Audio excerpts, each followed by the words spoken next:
अच्छा जी। अब हमने बेसिक्स वाला चैप्टर जो है वो तो डिस्कस हमने कर लिया। अब हम आगे चलते हैं और आगे हम डिस्कस करते हैं कि यार अब हमारी जो कहानी है वो किस तरह से चलनी है, क्या कुछ इसमें आएगा, वो सारा कुछ जो है अब हमने क्या करना है, यहाँ पे डिस्कस करना है। तो उससे पहले ना अ, हमने जब इनिशियल डिस्कस करना शुरू किया है टेक्स्ट, तो मैं आपको इनिशियली ना एक फॉर्मेट सा लिखवा देता होता हूँ कि हमारी रिक्वायरमेंट बेसिकली है क्या, हमने करना क्या है। अब आप थोड़ा सा बड़ा हो जाने, बिकॉज इससे पहले जो आप पढ़ के आए हैं that was a theoretical chapter. अब हम जिन चैप्टर्स में जाएंगे यहाँ पे न्यूमेरिकल प्लस थ्योरी जो है दोनों इन्वॉल्व होगी, और इनको आपने याद रखना है। इन रूल्स को आपने क्या करना है, आपने इनको याद रखना है, मेमोराइजेशन करनी है इन रूल्स की, फिर इनको अप्लाई करना देखना है। तो पहले थोड़े से कंसेप्ट बिल्डिंग करेंगे, फिर हम अपने चैप्टर्स के ऊपर जो है वो क्या करेंगे, आहिस्ता आहिस्ता मूव करेंगे। अब थ्रू आउट द टेक्स्ट जो हमारे न्यूमेरिकल्स हैं, न्यूमेरिकल्स में रिक्वायरमेंट हमारी क्या है? न्यूमेरिकल्स में रिक्वायरमेंट है हमारी जी computation of taxable income and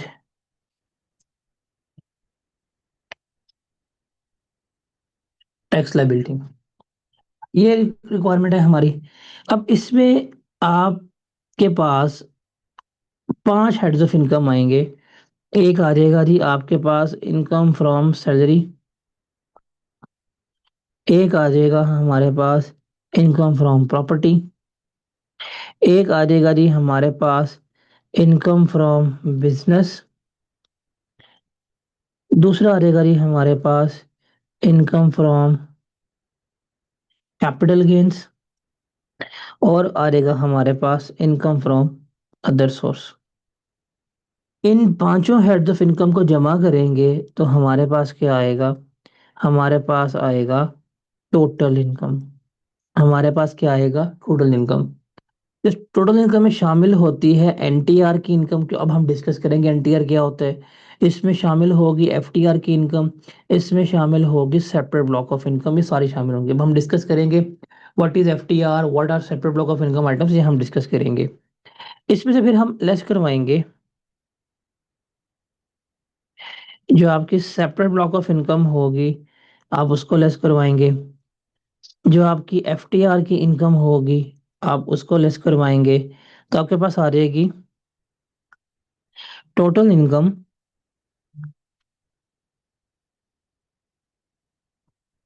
under N T R के।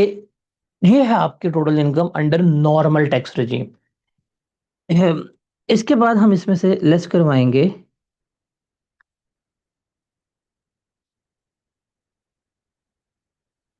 आवाज क्लियर है?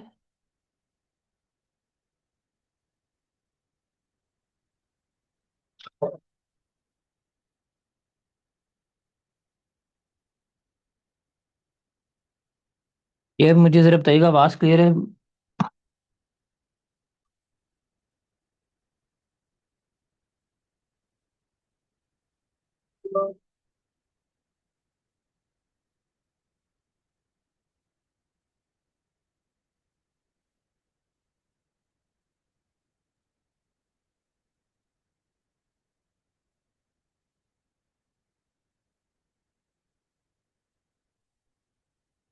अच्छा जी, इसमें से हम लेस करवाएंगे डिडक्टेबल अलाउंसेस। अभी अब अभी सारा कुछ हमने अब इनको न्यूमेरिकली सीखना है। तो मेरे पास आ जाएगी आ,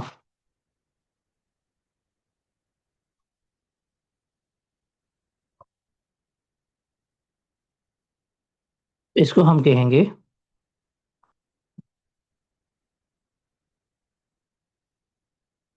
टैक्सेबल इनकम। क्या कहेंगे? टैक्सेबल इनकम जो है वो हम कहेंगे। तो पहली रिक्वायरमेंट क्या है? Computation of taxable income. What is the first requirement? First requirement is computation of taxable income.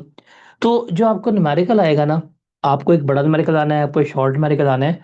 तो जो बड़े न्यूमेरिकल होगा, उस बड़े न्यूमेरिकल में जो एक सबसे बड़ा हिस्सा होगा वो इस चीज का होगा, जो हमने क्या करनी है यहाँ पर कैलकुलेट करनी है।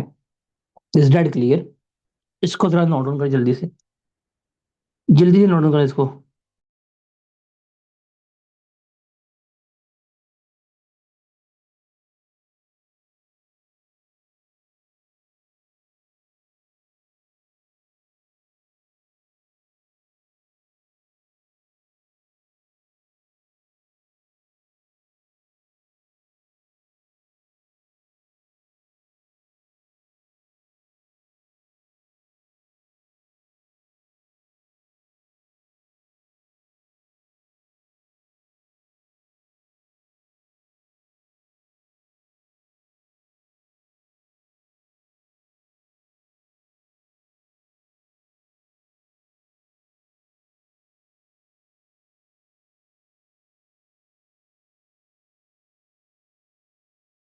अभी क्लियर आपको?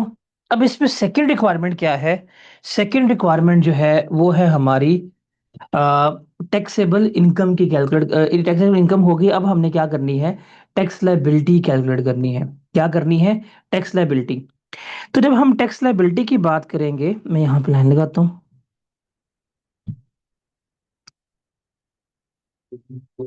हम आएंगे यहाँ पे टैक्सेशन पे।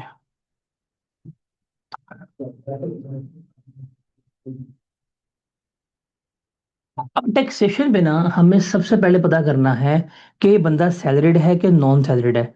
तो हमने फैसला करना है क्या ये बंदा सैलरीड है या ये बंदा नॉन सैलरीड है। तो किस तरह से फैसला होगा इसका? बड़ी सिंपल सी बात है। आपने क्या करना है, आपने इस सैलरी को पकड़ना है, ध्यान से देखिएगा।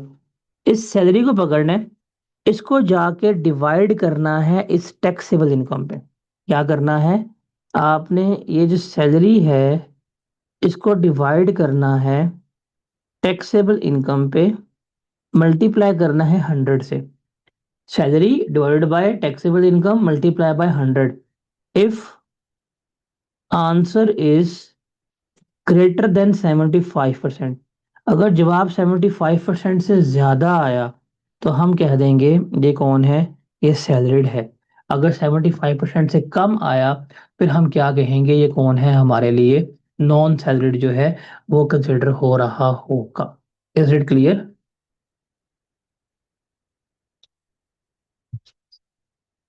Is it clear? तो अब ये आपको लिखवाना है।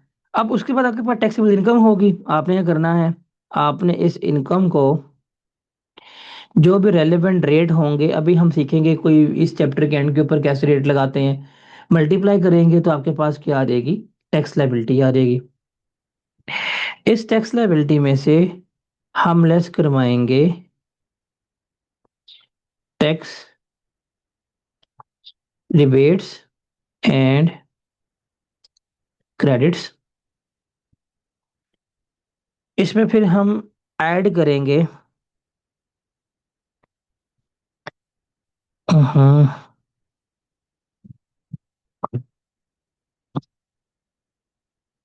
Tax on FTR separate block of income, ये ऐड करेंगे तो आपके पास आ जाएगी टोटल टैक्स लायबिलिटी।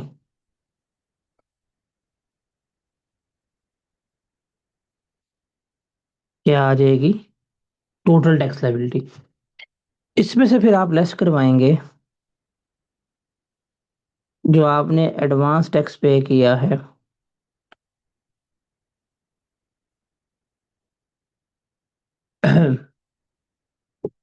ये वाली इनकम, ये वाली इनकम, ये वाली इनकम।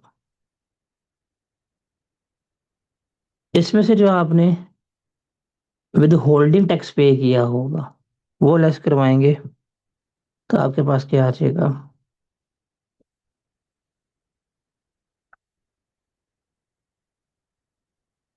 टैक्स पेएबल आ रहा होगा।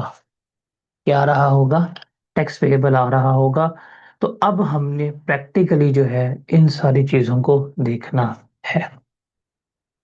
अब हमने इन चीज़ों को कैलकुलेट करना है। हमने इन चीज़ों को देखना है किस तरह से कैलकुलेट होंगी, क्या इसका तरीक़ेकार होगा, क्या इसका प्रोसेस होगा। वो सारा कुछ जो है वो हमने अब क्या करना है, यहाँ पर सीखना है। नोट कर लिया आप लोगों ने?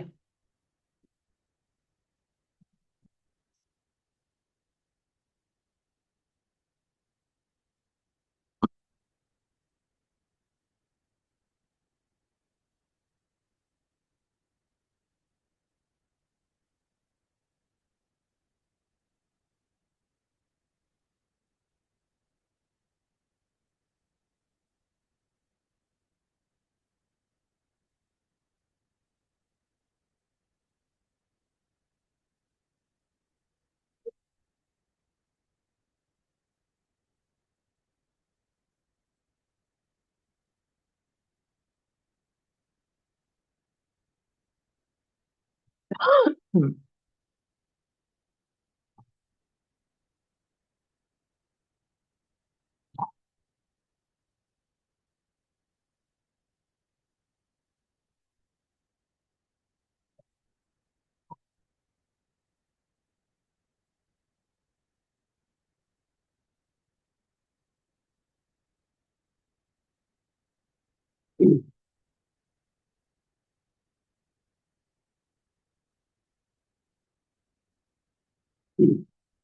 हाँ भाई, नोट कर लिए।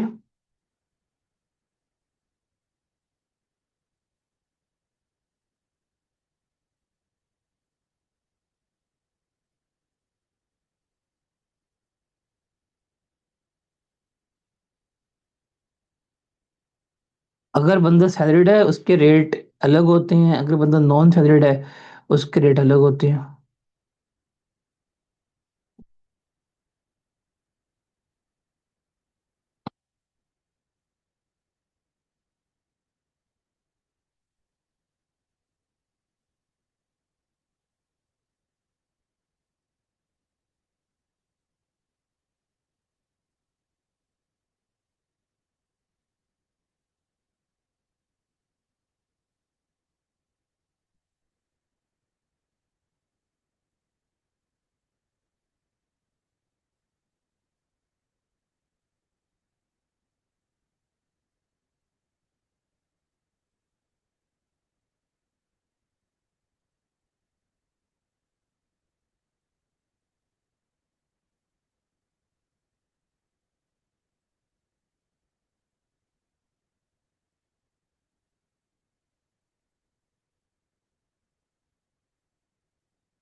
जल्दी करें नोट दोस्तों।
हाँ मैंने लिख लिया।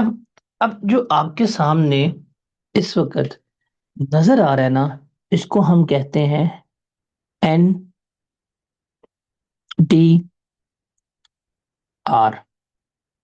Normal tax regime. क्या कहते हैं? Normal tax regime. रिजीम का मतलब क्या होता है? रिजीम का मतलब होता है basically set of principles. What is the meaning of regime? Regime का मतलब होता है सेट ऑफ प्रिंसिपल्स के किस तरह से हमारे असूल जो हैं वो काम करेंगे, उसको हम क्या कहते हैं? रिजीम कहते हैं। तो नॉर्मल टैक्स रिजीम का मतलब क्या है कि नॉर्मली आपकी इनकम की कैलकुलेशन इस तरह से होनी है। अब ये तरीकेकार है नॉर्मली। सैलरी होगी, प्रॉपर्टी होगी, कैपिटल गेन होगा, अदर सोर्स होगा, इसको जमा करेंगे, हमारे पास टोटल इनकम आ जाएगी। उसमें से फिर हम डिडक्टेबल लॉसेस लेस करवाएंगे, टैक्सेबल इनकम आ जाएगी, उसके ऊपर हम रेट मल्टीप्लाई करेंगे, रिबेट लेस करवाएंगे, तो मेरे पास क्या आ जाएगा? टैक्स पेबल आ जाएगा। तो ये तरीकेकार है, ये क्या कहलाएगा? नॉर्मल टैक्स रिजीम कहलाएगा। पाकिस्तान में 99% बंदे जो अपनी इनकम कमाते हैं, उनकी इनकम के ऊपर जो टैक्स की कैलकुलेशन होती है वो इस तरीके से होती है। Got it?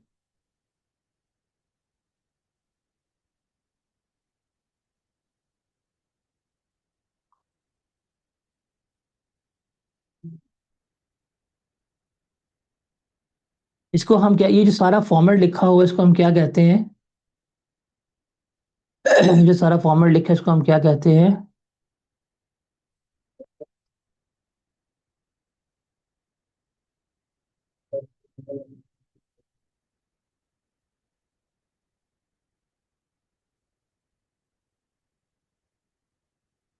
अगर कोई बंदा आपसे पूछे कि भाई NTR क्या होती है, तो आप बता सकते हैं?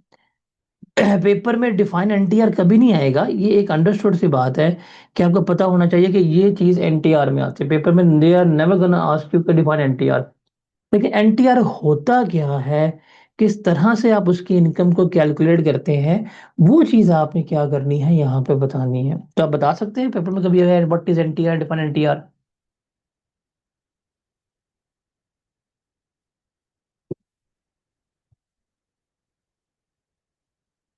आपको मजे की बात बताता हूँ। C5 पे बच्चे पहुंच जाते हैं, C5 का टेक्स्ट कर रहे होते हैं, वहां पे भी कंफ्यूज होते हैं कि NTR क्या चीज है।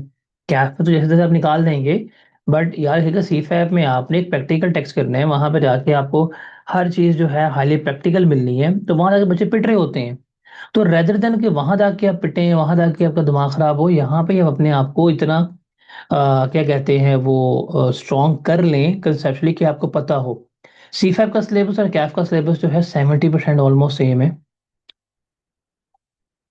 बेसिक्स आपकी सारी यही बनती हैं, बेस आपकी सारी जो है वो यहाँ पे यही बन रही होती है। ठीक है।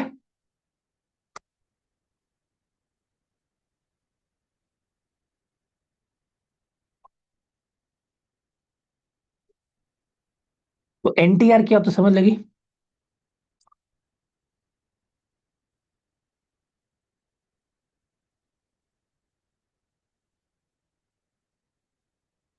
व्हाट इज NTR समझ लगी।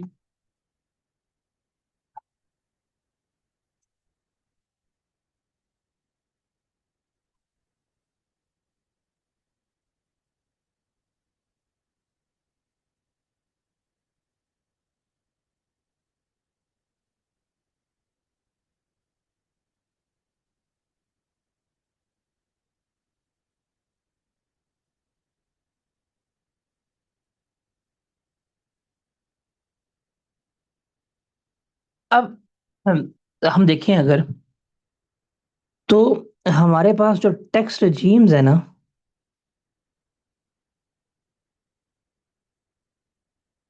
वो चार तरह की हैं। एक है NTR, एक है FTR, इसको PTR भी कहते हैं, एक है हमारे पास सेपरेट ब्लॉक ऑफ इनकम, और एक है MTR। NTR क्या होती है?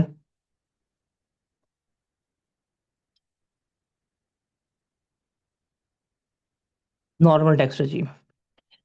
ये अभी मैंने आपको बताया कि यार ये एनटीआर की कैलकुलेशन देखिए, रजीम का मतलब, टैक्स रजीम का मतलब क्या है कि प्रिंसिपल असूल क्या है कैलकुलेट करने के, लॉ लगाने के, लॉ के इम्प्लीमेंटेशन के क्या असूल है, किस तरह से हम अप्लाई करेंगे, वो हमारे क्या होती है, रजीम कहलाती है। पहला तो है नॉर्मल टैक्स रजीम के हर बंदे की नॉर्मल इनकम इस तरह से ही कैलकुलेट होगी जो हमने यहाँ पे क्या किया हुआ है, करके दिए। एक है एफटीआर, एफटीआर कहते हैं फाइनल टैक्स को, क्या कहते हैं, फाइनल टैक्स रजीम कहते हैं इसको। और पी से बनता है प्रिजम्पटिव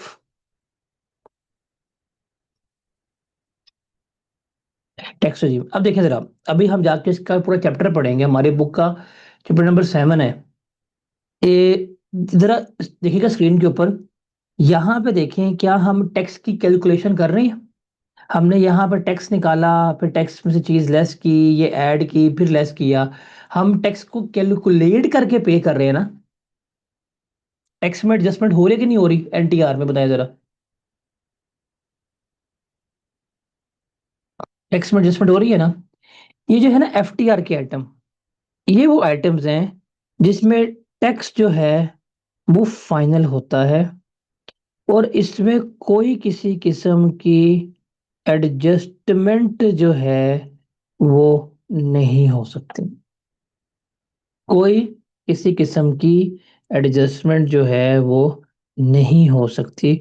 ये चीज आपने याद रखनी है कि इसका टैक्स जो है फाइनल होगा, कोई एडजस्टमेंट नहीं है। फॉर एग्जांपल इसमें क्या आएगा, डिविडेंड। अगर आपने 10 लाख का डिविडेंड कमाया तो आपका वो 1.5 लाख रुपया 15% के हिसाब से टैक्स जो है वो क्या कर लेंगे, रिडक्ट कर लेंगे। और इस टैक्स की कोई एडजस्टमेंट नहीं है, मतलब आप नहीं कह सकते यार मैं 40 पे करूंगा, मैं 30 पे करूंगा। ये फुल एंड फाइनल है, और ये एज इट इज पे हो जाएगा। तो ये आती है एफटीआर। अब इसमें चंद एक आइटम आएंगे, कौन कौन सी, इसमें आ जाएगा डिविडेंड, इसमें आ जाएगा ये प्रॉफिट ऑन डेट आ जाएगा जो सूद मिलता है, इसमें आ जाएगा आपको जो रॉयल्टी के पैसे मिलते हैं, इसमें जो आपको लॉटरी वगैरह मिल रही होती है, चीजें आती हैं। अब मुझे खुद बताओ, क्या हर बंदे को डिविडेंड मिलता है? क्या हर बंदे को रॉयल्टी मिलती है? क्या हर बंदे को लॉटरी मिलती है?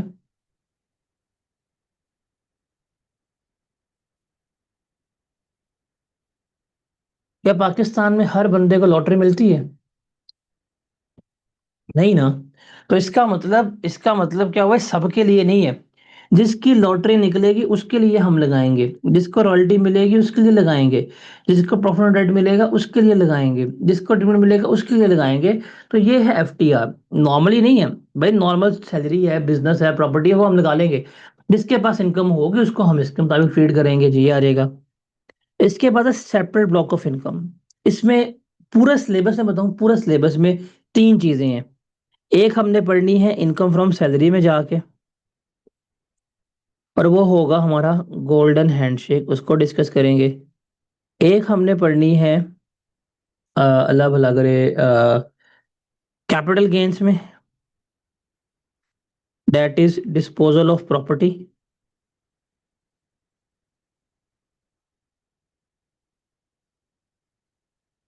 और एक हमने पढ़ना है डिस्पोजल ऑफ सिक्योरिटीज। सर पूरे टैक्स में ये 3 चीजें हैं, इनको हमने अलग रखा हुआ है, क्यों? बिकॉज इनका जो रेट है वो क्या है, सेपरेट। इनका रेट जो है वो क्या है, सेपरेट है। Got it. तो इनको हम अलग रेट पे क्या करते हैं, लेके चल रहे होते हैं, बिल्कुल सेपरेट रेट है, इस पे हम क्या कर रहे हैं, लेके चल रहे हैं। तो ये सिर्फ चार्जेस आते हैं। और एक है एमटीआर। एमटीआर जाके हमने पढ़नी है इनकम फ्रॉम बिजनेस में, जहाँ पे मिनिमम कम से कम आपको एक स्पेसिफिक अमाउंट का टैक्स जो है वो पे करना पड़ेगा। उससे कम टैक्स पे नहीं कर सकते, बेशक आपको लॉस ही क्यों ना आ रहा हो, आपका नुकसान क्यों ना हो गया, आपका कारोबार ही क्यों ना बंद हो रहा हो, मिनिमम एक टैक्स आपको पे करना ही करना। ये हम जाके पढ़ेंगे। फॉर एग्जाम्पल आपके बिजनेस में अगर लॉस भी आ गया, तो फिर भी वो आपसे कुछ ना कुछ स्पेसिफिक अमाउंट लेके जाएंगे, वो एक स्पेसिफिक कंडीशन है, स्पेसिफिक पर्सन जो हैं वो उस पे फॉल कर रहे होते हैं, उनको हम क्या करेंगे बाद में डिस्कस आउट कर रहे होंगे। बट ये चार तरीकेकार है, ये हमारे पास क्या है, चार तरीकेकार हैं, या four ways of doing taxes हैं। एनटीआर, एफटीआर, सेपरेट ब्लॉक और एमटीआर। जो हमारी 99% कैलकुलेशन है वो किसके मुताबिक होनी है, वो एनटीआर के मुताबिक होनी है। किसके मुताबिक होनी है, एनटीआर के मुताबिक जो है वो होनी है। बिकॉज यही आपकी इनकम है, सैलरी कमाएंगे, प्रॉपर्टी कमाएंगे, बिजनेस कमाएंगे, कैपिटल गेन्स में लेके जाएंगे, ये सारा कुछ इसमें आ रहा होगा। उसके अलावा एफटीआर है, उसके अलावा हमारा सेपरेट ब्लॉक है, उसके अलावा एमटीआर, तो हमने इनके ऊपर जाना है। समझ लगी कुछ?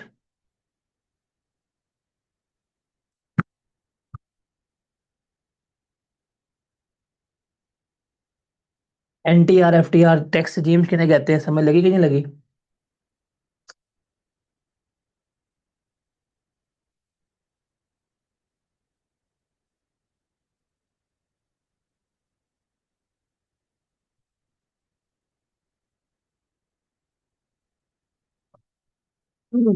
जी जनाब, इसमें कोई सवाल है?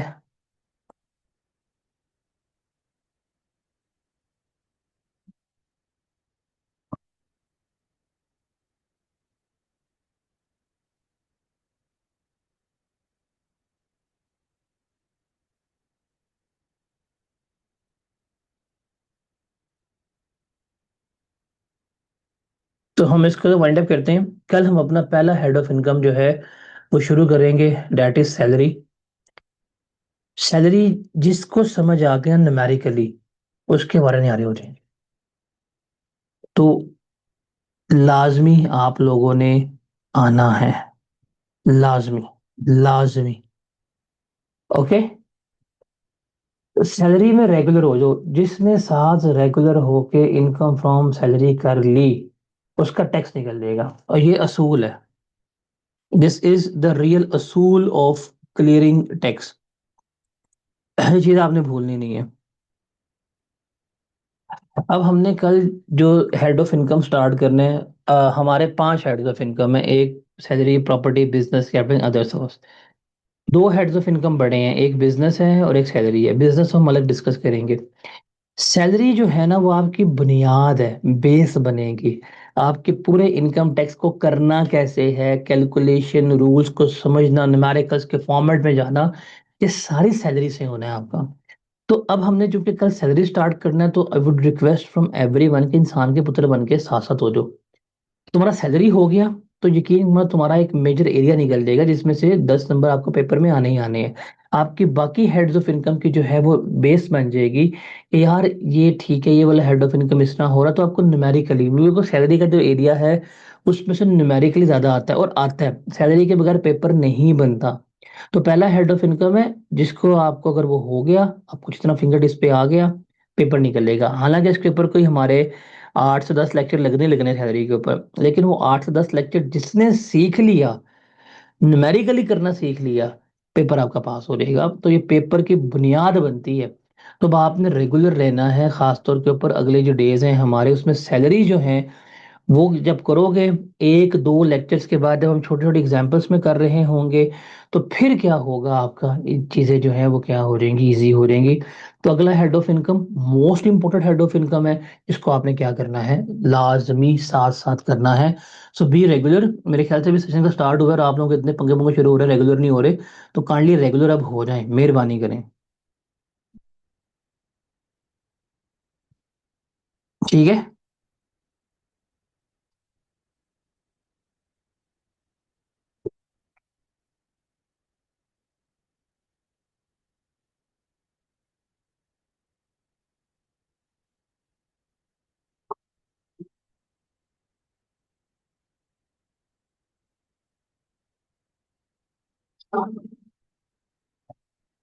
कल मिलते हैं। आप सबके पास बुक है ना? बिकॉज मैंने सारा आपको चैप्टर बुक से करवाना है, सारा चैप्टर हमने अपनी बुक से करना है।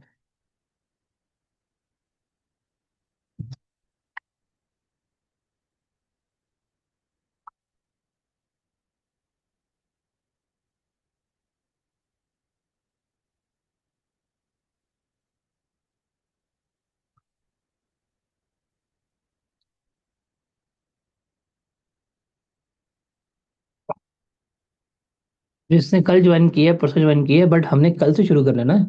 नया हेड जो हेड ऑफ इनकम है उसमें साथ साथ तो हूँ आप, उसमें आप साथ साथ होकर चलें। That will be enough for you.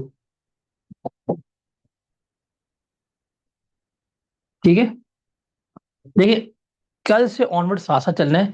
पिछला वीकेंड पे बैठ के कवर कर लीजिएगा, उसके बाद कर लीजिएगा, बट कल से ऑनवर्ड जो है वो आपने साथ साथ चलना है।